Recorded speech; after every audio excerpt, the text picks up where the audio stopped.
성도 여러분 안녕하십니까? 귀한 고백을 담아 하나님께 찬양 드려주셔서 감사합니다. 이 찬양의 고백처럼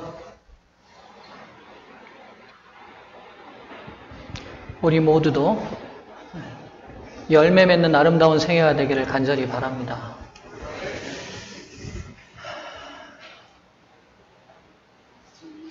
창조의 구속의 기념일인 이 안식일에 이 예배에 참석하신 우리 모든 성도님들에게 충만한 하나님의 은혜가 임하기를 간절히 바랍니다. 먼저 말씀을 전하기 전에 오늘 저희 교회를 방문하신 손님들을 좀 환영할까요? 우리 송재경 성도의 친정 어머님이 저희 교회를 방문하셨네요. 오훈 사모님, 예, 지금 우리 선사남 어머님 뒤에 계시네요. 잠깐 좀 일어나시겠습니까? 네, 제 소리가 지금 안 들리시는 것 같은데 여러분 인사하실 때 박수로 환영해 주시면 좋겠습니다. 네, 환영합니다. 앉아주십시오.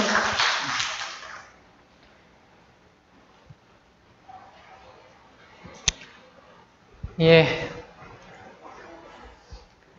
자, 여러분들 오늘 많이 우시는 것 같은데 눈물이 열매 맺기를 바랍니다. 예. 예, 울고 끝나면 안 돼요. 울고 예수님 닮으셔야 돼요. 아시겠어요? 예. 예. 오늘 찬양의 고백과 가사가 우리 삶이 되기를 간절히 바라겠습니다. 감사합니다. 우리 민지자매. 이스라엘 역사에서 가장 위대한 왕이었던 다윗의 실패와 회복에 관한 시리즈의 말씀 세 번째 시간이 되었습니다. 7월 27일 첫 번째 시리즈 신앙인 다윗의 실패에 대해서 말씀드렸고요. 8월 3일 안식일 아버지 다윗의 실패에 대해서 말씀드렸습니다. 오늘 안식일은 왕 다윗의 실패라는 제목으로 말씀을 전하겠습니다. 오늘 본문은 사무엘하 15장을 중심으로 말씀을 전하겠습니다. 지난 시간에 신앙인 다윗의 실패가 아버지 다윗에게 어떤 영향을 미쳤는지 살펴보았습니다.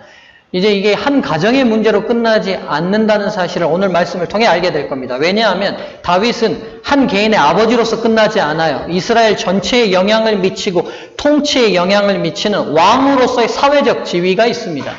이제 그가 왕으로서 그의 가정을 뛰어넘어 도대체 어떻게 또 실패해 가는지 오늘 본문의 말씀을 통해 하나님께서 저와 여러분에게 어떤 교훈을 주실지 말씀을 통해 살펴보도록 하겠습니다. 먼저 사무엘하 15장을 함께 열겠습니다.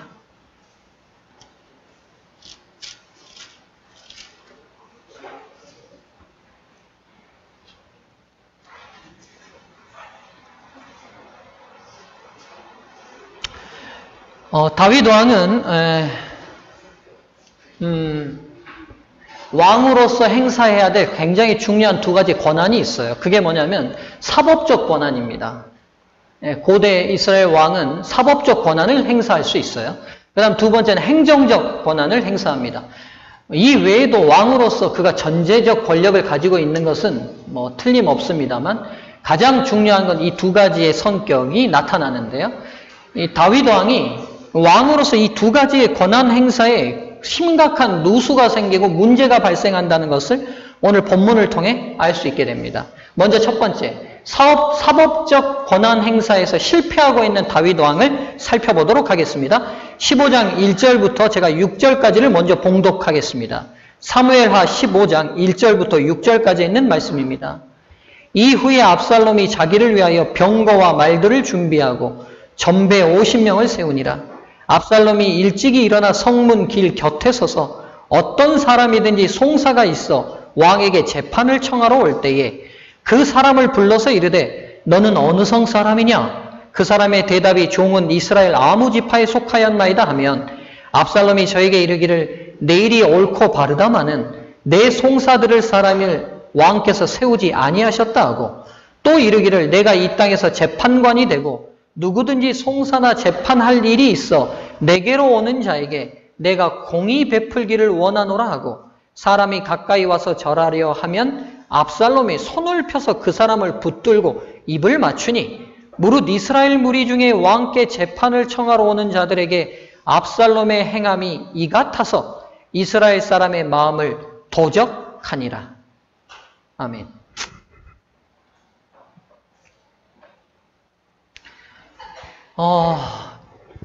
이제 압살롬이 근본적으로 아버지의 왕위를 찬탈하기 위한 첫 번째 작전에 들어가는데 그 작전이 뭐냐면 본인이 하나 왕이 세운 재판관처럼 행동하기 시작합니다.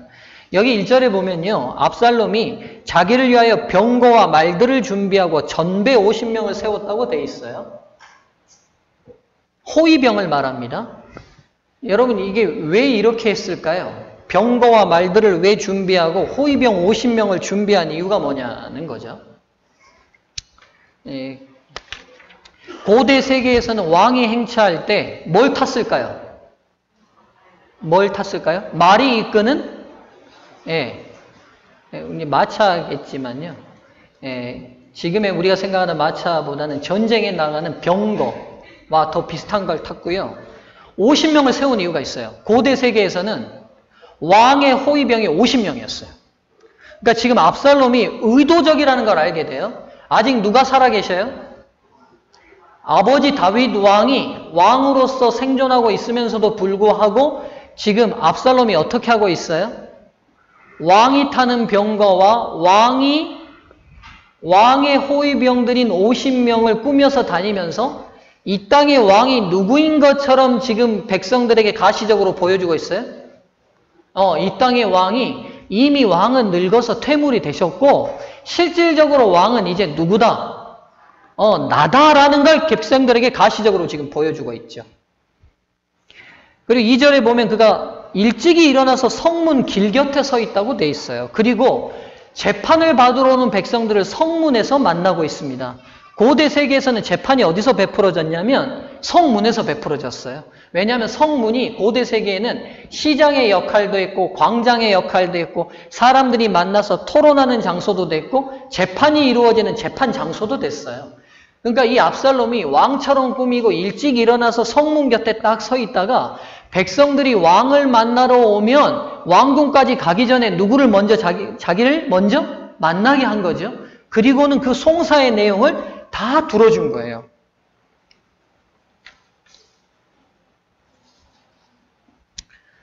그리고 이 압살롬이 참 영리한 사람입니다.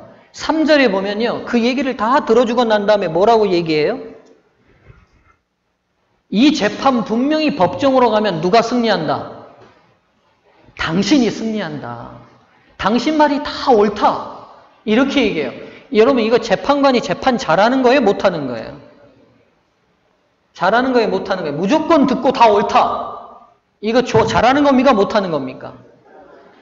잘하는 거예요? 그 송사를 가지고 간 입장에서는 좋은 거예요. 맞죠? 내가 지금 이렇게 억울해요. 내가 이렇게 어려움을 당했어요. 그런데 그 재판해야 될 당사자가 다 듣고 난 다음에 네가 오라 라고 말해주면 정말 본인으로서는 좋은 일이지만 여러분 실은 사람들은 자기가 이롭게 말하기가 쉬워요. 그렇죠? 실질적으로 상대편과 잘 대조해서 객관적으로 보지 않으면 이 재판이 잘못 굽을 가능성이 커요. 근데 지금 압살롬이 송사를 가져온 백성의 얘기를 다 듣고 난 다음에 무조건 누가 옳다고 얘기해줘 버려요? 당신이 옳다라고 말해줘 버립니다. 이거 이제 압살롬의 의도가 보이죠? 이 백성의 마음을 누구에게로 돌리고 싶은 거예요? 자기에게로 돌리고 싶은 거예요. 자기에게로 돌리고 싶은 거예요. 그리고는 4절에 이렇게 또 얘기하죠. 왕이 이 땅에 제대로 된 재판관을 안 세웠어. 내가 재판관이 된다면 당신 정말 이기게 내가 도와줄 텐데 아직 나에게는 권한이 없다는 걸 내비칩니다. 이러면서 왕으로서 직무를 제대로 수행하고 있지 못하는 다윗 왕은 물러나고 이제 제대로 재판을 해줄 자기가 왕이 돼야 된다는 사실을 은연중에 백성들 사이에 심고 있죠. 그리고 이 압살롬이 보통 똑똑한 사람이 아니라는 건 5절에서 완전히 드러납니다. 사람의 마음을 정확히 간파하는 특별한 달란트가 이 압살롬에게 있어요. 여러분 자기 옳다고 논리적으로 다 인정해 준 것만 해도 좋고 기쁜데 이렇게 해주니까 이 백성이 너무 좋아가지고 왕제 앞에서 그가 몸을 굽혀서 절을 하려고 그러니까 압살롬이 어떻게 해요? 손을 펴서 그 사람을 붙들고 이렇게 세워서 입까지 맞춰줘요. 자기가 옳다고 말해준 것만도 이 사람은 좋은데 왕자가 일어나서 자기를 만져주고 안아주고 입까지 맞춰주니까 마음이 어떻게 되겠어요?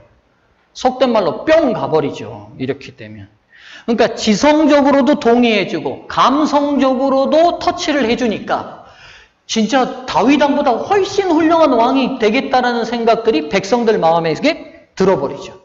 정서적으로 감정적으로 그의 마음을 뺏고 있다는 사실을 알게 됩니다. 그래서 이 성경의 기자가 6절에 뭐라고 기록해놨냐면 무릇 이스라엘 무리 중에 왕께 재판을 청하러 오는 자들에게 압살롬의 행함이 이 같아서 이스라엘 사람의 마음을 뭐하니라? 도적질했다고 표현하고 있어요. 도적질했다. 이게 기만하다는 단어예요. 몰래 훔치다는 단어입니다. 속이다는 단어예요. 그러니까 진짜 이 사람을 배려해서 이 사람의 말을 들어줬거나 이 사람의 재판을 바르게 해준 게 아니라 본인이 아버지의 왕위를 찬탈하고 싶으니 백성들의 인기가 필요하니 그 사람의 감정과 마음을 환심을 사서 자기에게 이롭게 쓰려고 한 거죠.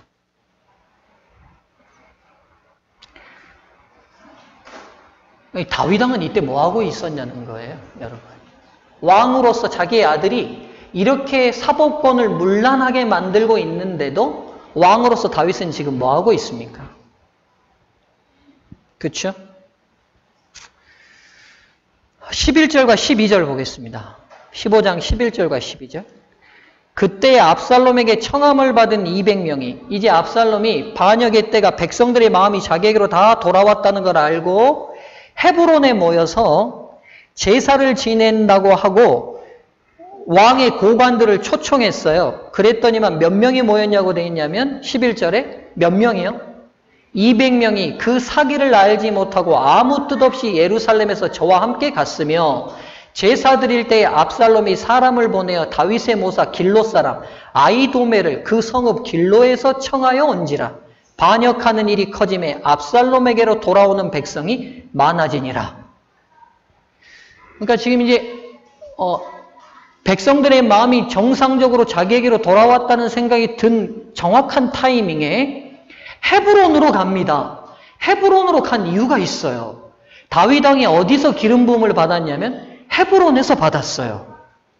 그러니까 아버지가 기름 부은 장소가 어디냐면 이곳이에요. 왕의 즉위식을 한 장소가. 그리고 이 헤브론은 믿음의 조상들의 무덤이 다 있던 곳이에요. 굉장히 중요한 장소예요. 이곳에서 자기도 뭐가 되려고 결심한 거예요? 왕이 되기로 결심하고 고관 대작들을 초청했는데 몇 명이 모였다고요? 성경이? 200명이 모였답니다. 고대 세계에서 관직을 임한 사람이 많지 않았을 텐데 200명이 모였다는 말은 거의 모든 고관 대작들이 다 이 압살롬의 제사에 초청을 받았고 모였다는 거예요.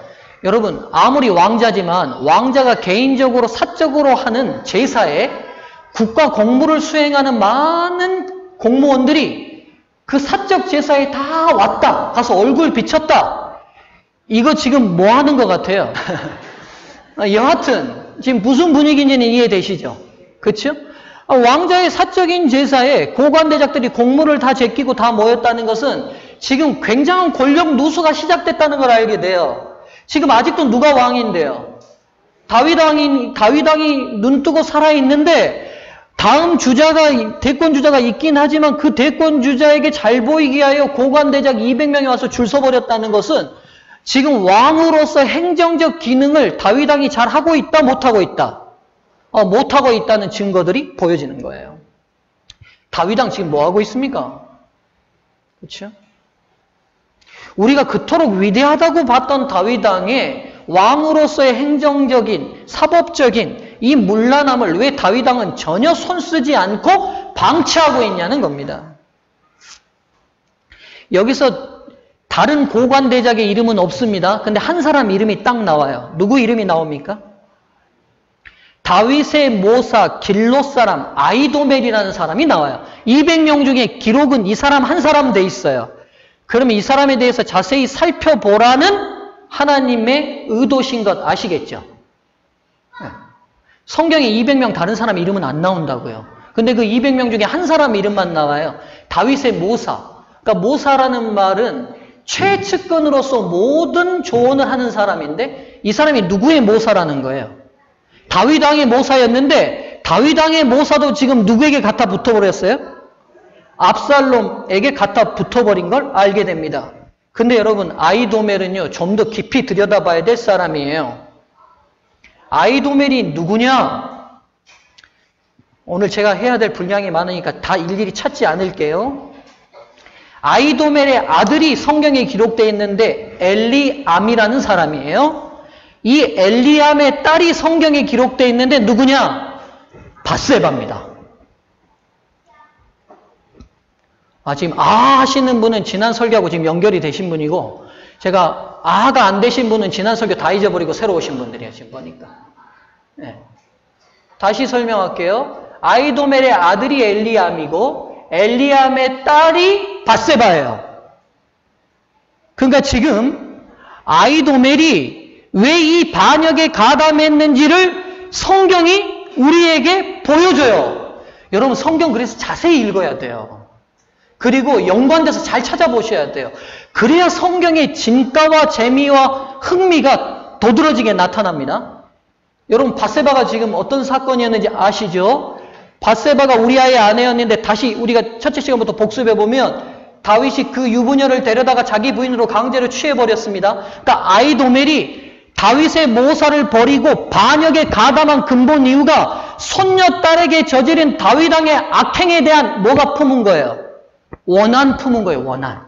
그 원한이 아들의 반역에 가담해서 아버지를 죽이기로 결심한 그 아들을 충동해서 우리 가정도 파괴했으니 네 가정도 어떻게 만들어버리겠다. 쑥밭으로 만들어보겠다는 게 아히도멜의 마음에 깔려있는 것 같아요. 제가 이렇게 말하는 이유는 아시겠죠? 깔려있는 것 같습니다. 제가 가정법으로 말했어요. 성경에는 그렇다고 정확하게 명료하게 말해놓지는 않았으니까. 제가 추론해 볼 때. 그러니까 손녀에 대한 안갚음이 이 다윗 왕에게 그대로 드러나요. 여러분 여기서 이 아히도멜을 좀 더 생각해 보면 좀 안타까워요. 여러분 이 아히도멜이 어떤 사람이냐면요. 사무엘하 16장 23절은 좀 찾겠습니다. 장로님 띄워주세요. 사무엘하 16장 23절입니다.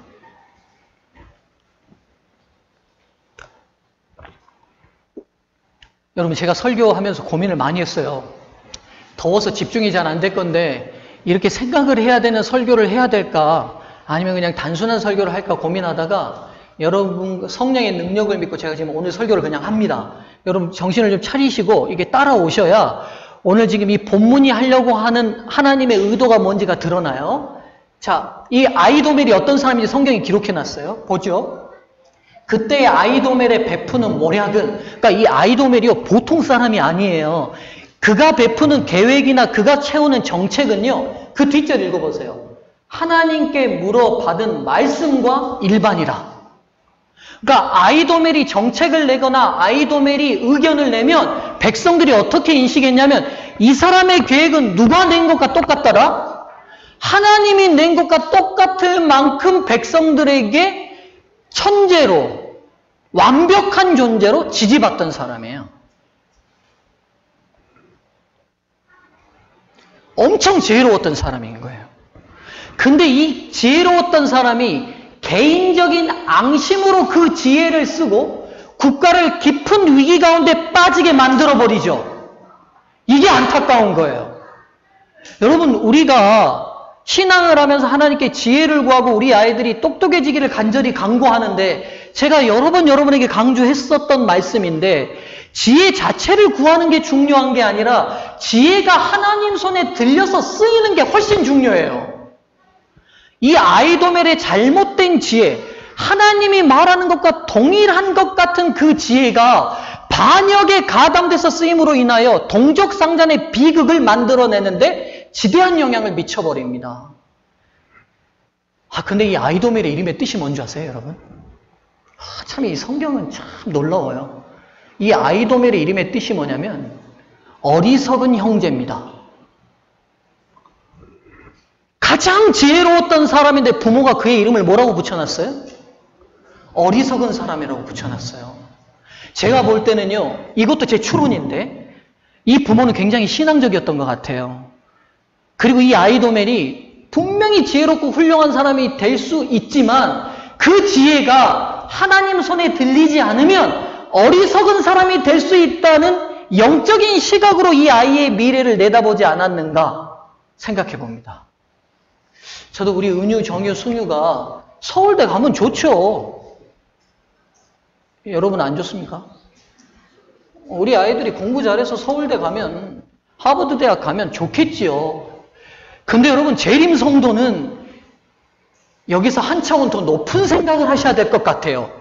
그게 뭐냐면, 그런 탁월한 지혜가 중요한 게 아니라 하나님 손에 들려있는 지혜를 가진 자녀, 가진 우리가 돼야 되지 않겠습니까? 제가 똑똑해요. 영리해요.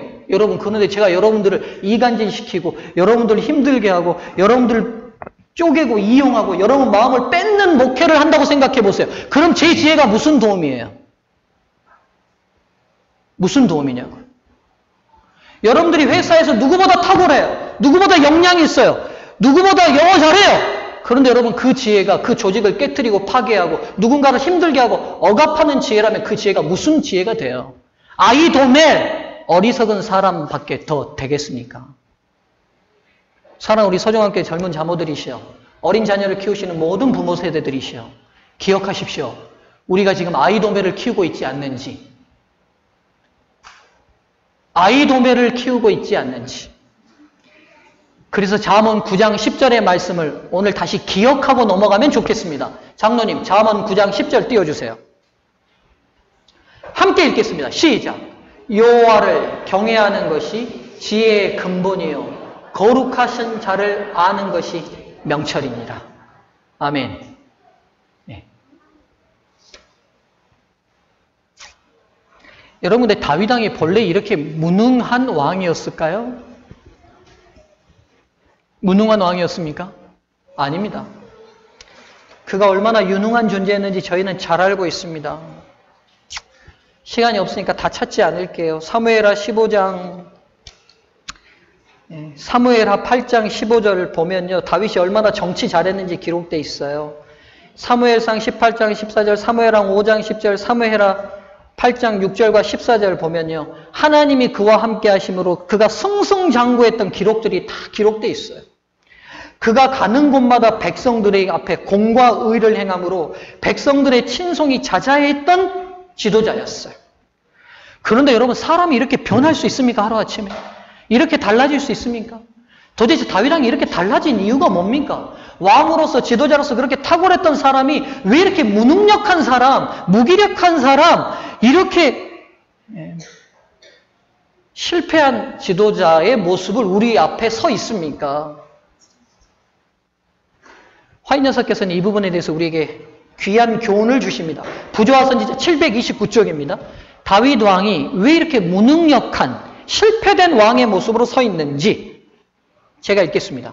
하나님의 율법을 범한 자기의 범죄에 대한 기억이 항상 그의 앞에 있어서, 여러분 한번 잘 들어보시죠. 다시 읽어볼게요.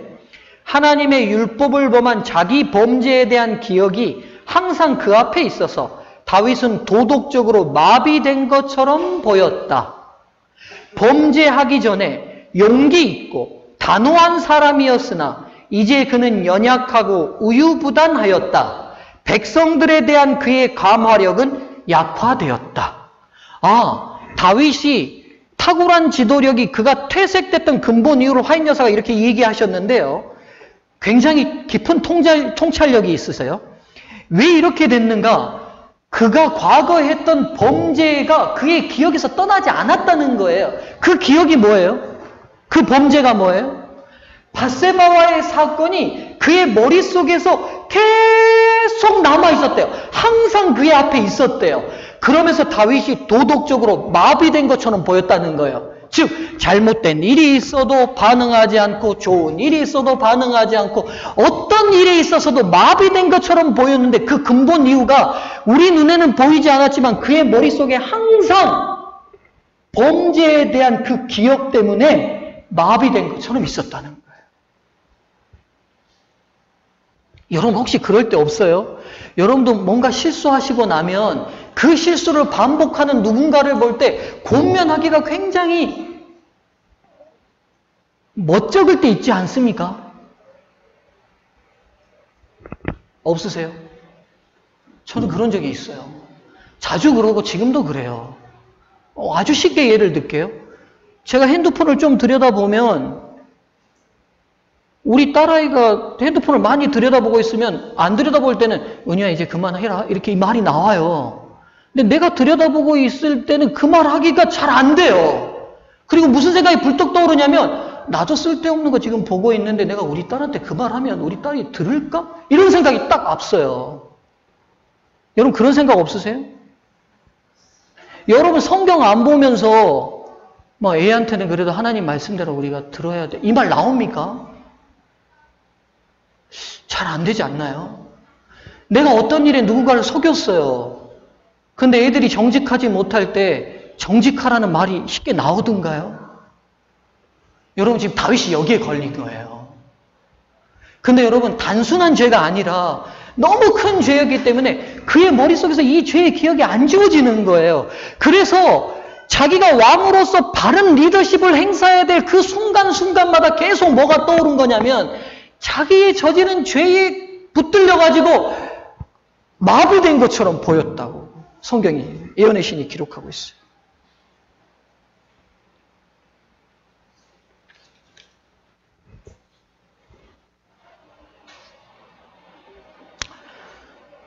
근데 여러분 이 부분에 대해서 안타까운 점이 있습니다. 질문 드릴게요. 다윗이 밧세바랑 간음한 죄를 하나님 앞에 진정으로 회개 드렸습니까? 회개했습니까? 회개했습니다. 진정 어린 회개였습니까? 하나님이 들으시고 그 죄를 용서하셨습니까? 용서하셨습니까? 자신이 없으세요? 여러분 용서하셨습니까? 용서하셨습니다. 근데 왜 다윗은 용서 안 받은 죄인처럼 이렇게 계속 못 벗어나고 있습니까?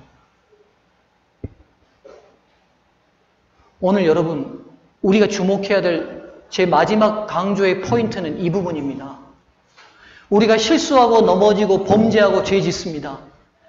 하나님의 은혜는 그 모든 걸 용서하시기에 넉넉하십니다. 우리가 주님 안에 회개하고 진정으로 치유받기로 원해서 주님 앞에 나가시면 하나님 다 용서하시고 다시 우리의 죄를 다 용서하시고 죄 없는 것처럼 인정하십니다. 그리고 그 죄를 다 그리스도의 십자가에 못 박으셨습니다. 근데 지금 문제는 뭐냐면 다윗이 계속 용서한 죄를 붙들고 있는 거예요. 용서받은 죄를 붙들고 있어요. 용서받은 죄인으로서 기쁘고 다시 힘있게 살아가야 하는데 그게 아니라 용서받았는데도 계속 그 문제에 붙들려서 앞으로 전진을 못하고 있는 거예요. 뭐 예를 들면 이런 거죠. 우리 승유가 제 성경에 낙서를 했어요. 불러다가 놓고 승희야 너 이러면 돼? 아빠 보는 성경에다 낙서하면 돼? 아빠 잘못했어요. 그래 아빠 용서해줄게. 다음부터 그러지 마. 그랬더니 그날 저녁밥을 안 먹어요. 왜 밥 안 먹냐? 아빠 성경에 낙서해가지고 밥 먹을 염치가 없어요. 그냥 먹어. 내가 아빠가 용서했는데 왜 그래? 오후 내내 시무룩해요. 자고 일어나는데 그 다음 아침도 아빠 뭐 안 먹겠대요. 왜 안 먹어? 어제 아빠 성경에 낙서했는데 제가 무슨 먹을 염치가 있어요. 아빠가 용서했다고 그랬잖아. 먹어라. 괜찮다. 먹을 자격이 없어요. 아빠 이제 학교도 그만 다녀야겠어요. 저 같은 죄인이 무슨 학교를 다녀서 무슨 소용이 있겠어요. 그리고 아버지 성경에 낙서한 죄로 이제부터 모든 집안 청소는 제가 다 하고 아빠 설교도 제가 그냥 할 테니 편하게 지내세요. 그 죄값을 갚는 의미로 제가 할게요. 아빠가 용서했다니까. 아빠 아니에요. 저는 아들로서 자격이 없어요. 오늘 그냥 동사무소 가서 호적 정리하면 어떨까요? 네. 저를 파서 다른 집으로 옮기시면 좋을 것 같아요. 아빠가 용서했다니까. 여러분 지금 제가 지금 아주 쉽게 예를 들었습니다만 자칫 기독교인들이 이럴 수 있다고요. 무슨 말인지 이해되세요? 우리가 저지른 죄가 때로 너무 심각할 수 있어요. 차마 말 꺼내기가 어렵게. 제가 목회하면서도요, 정말 그분이 이런 죄를 저질렀을까라는 제 개인만 알고 있는, 제가 무덤까지 가져가야 될 비밀 몇 가지가 있어요. 어떻게 그 장로님 그러실 수 있지? 어떻게 그분이 그러실 수 있을지 하는, 진짜 제 개인만 아는, 우리 은효엄마한테도 제가 얘기하지 않은 비밀을 제가 알고 있는 게 있어요. 그런데도요, 제가 그래서 그분 가끔 볼 때, 우리 교회는 아니에요. 여러분 놀라지 마세요. 눈이 갑자기 휘둥그레지시는데, 제가 목회했던 교회, 그분 볼 때마다 제 마음이 굉장히 늘 부담이었어요. 저만 알고 있는 이걸 어떻게 처리해야 될지. 근데 여러분, 그분이 진정으로 하나님 앞에 용서한 거면 하나님 다 용서하십니까? 하나님 다 용서하십니다. 우리가 생각하는 어떤 죄도 그분 그것 때문에 다 십자가에 다 달려 돌아가셨잖아요. 용서하세요. 그리고 이제는 용서받은 새 사람으로 살기를 기대하세요. 어느 우리 승유가 낙서했어요. 아빠가 용서했다 그러면 그 용서를 믿고 그날 저녁에 밥 맛있게 먹고 그 다음날 아침도 맛있게 먹고 가방 메고 학교 갔다 오고 즐겁게 놀고 자기가 해야 될 마땅한 한 바를 즐기고 행해야 돼요. 다윗 왕이 밧세바랑 간음했어요. 그가 진짜 통렬히 회개했어요. 제가 그 죄인입니다 하고. 그래서 시편에 보면 내 눈물에, 그가 회개하고 흘린 눈물 때문에 침상이 물 위에 뜬다고 할 만큼 눈물 그렇게 많이 쏟아가면서 회개했다고요. 하나님 다 용서하셨어요. 그래, 내가 용서했다. 그 용서의 증거로 왕을 패하지 않으셨어요. 그럼 그가 이제 어떻게 생활해야 돼요? 왕으로서 마땅히 행해야 될 공과 의와 사랑을 백성들에게 열심히 베풀고 자기 같은 죄 범치 말고 힘있게 살자고 백성한테 더 호소하고 멋지게 살았어야 된다고요. 근데 다윗 왕이 계속 용서함 받고도 어떻게 산 거예요? 나 같은 죄인이 무슨 자격이 있어서 저 백성의 죄를 질책해, 저 백성의 죄를 질책해. 차라리 가만히 있자 하고 가만히 있어버린 거예요. 가만히 있는 동안 무슨 일이 벌어졌냐? 압살롬의 죄악은 점점 커져서, 여러분 이때 다윗 왕이 가만히 있었기 때문에 반란이 일어나서 더 많은 백성이 죽어버렸어요. 용서받은 죄인으로 마땅히 그 용서의 기쁨 앞에 서서 더 힘있게 하나님 앞에 서야 될 그 다윗 왕의 행정적 사법적 마비가 더 많은 백성을 죽음으로 몰고 가는 사태를 만들어버렸어요.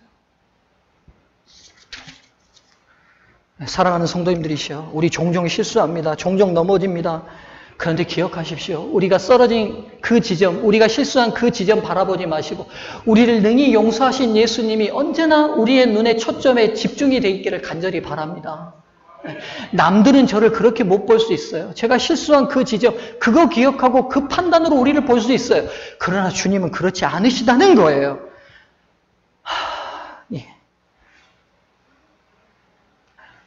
화인여사께서 쓰신 글귀 중에 제 마음에 너무 감동이 되는 글귀가 있어서 여러분에게 좀 읽어드리고 싶은데요. 좀 들어보시죠. 화인여사가 우리에게 권면합니다. 우리는 불쾌한 것으로부터 우리의 눈을 돌이켜 예수님을 바라보아야 한다. 그럼 이 불쾌한 게 뭐냐는 거예요. 불쾌한 것에서부터 눈을 돌리래요. 그리고 예수님을 바라보래요. 근데 그 불쾌한 것을 화인여사가 이렇게 기록해 놓으셨어요. 우리는 예수님을 더욱 사랑하여야 하며 그의 매력적인 미와 풍성의 은혜를 더욱 얻어야 하며, 그 다음 불쾌한 것, 남의 실수와 남의 잘못을 생각하는 것들을 중지해야 한다. 근데 여기에는 내 자신의 잘못도 포함된다고 저는 믿습니다. 그러니까 우리에게 불쾌한 게 뭐냐면 우리의 실수와 잘못에게 우리가 계속 그걸 바라보는 거예요. 남의 실수와 잘못을 계속 바라보고 있는 거예요. 눈을 돌리래요. 그리고 누구를 보래요? 예수님을 보래요. 우리는 우리 자신의 방법들이 결함이 없지 않음을 기억해야 한다. 우리는 종종 실수를 한다. 예수님 외에 완전한 사람은 아무도 없다. 그를 생각하라. 그대 자신으로부터 또는 모든 못마땅한 사물로부터 돌아서라. 우리의 못마땅한 것으로부터 돌아서래요, 여러분. 왜냐하면 우리 자신의 결점을 바라보므로 우리의 믿음은 약해지고 또한 하나님과 그의 허락들은 보이지 않게 된다.